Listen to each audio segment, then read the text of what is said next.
Les athlètes de haut niveau connaissent-ils tous le cadre juridique qui encadre la collaboration commerciale? Non, c'est pourquoi l'INSEP a signé un partenariat avec l'ERPP pour créer une déclinaison du certificat de l'influence, mais pour les athlètes. Cette action s'inscrit dans un projet plus large de l'INSEP, Post-Paris 2024. L'INSEP a créé le campus d'excellence. Ce projet vise à optimiser l'organisation des formations dédiées aux sportifs de haut niveau. Et dans ces formations, on retrouve la gestion de l'image en ligne et la gestion de la communication. Mettre dans la story, collaboration commerciale ou...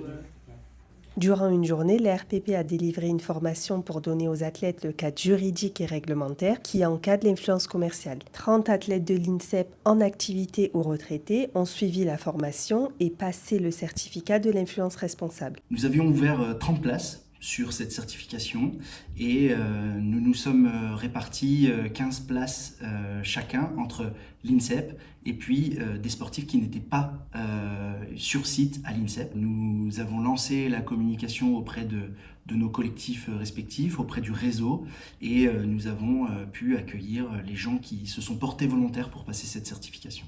Dans le cadre des relations commerciales avec les entreprises, très souvent on va avoir droit à du gifting, donc ça peut être du matériel d'entraînement mis à disposition gratuitement, ça peut être des produits de récupération, d'alimentation, et souvent les marques les donnent sans pour autant forcément nous demander de faire de la publicité ou d'en parler, mais naturellement nous on a envie de les mettre en avant, et en fait même ça c'est réglementé et on doit le signaler avec beaucoup de transparence. Ça pour le coup c'est quelque chose que je ne savais pas forcément.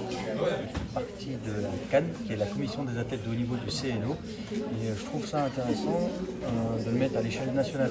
À l'INSEP, on est à peu près à 800 voire 1000 athlètes. En France, on peut être entre plus de 5000 athlètes, donc je pense qu'il y a encore du monde à informer, à sensibiliser, et je pense qu'il y a du travail encore.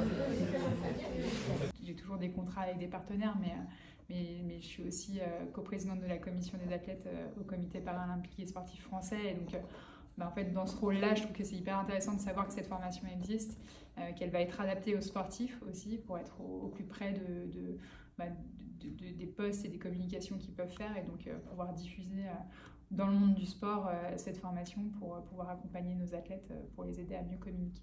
En avril, la déclinaison sportive du certificat entrera en vigueur. Plus de 2200 créateurs de contenu en France sont certifiés par l'ERPP.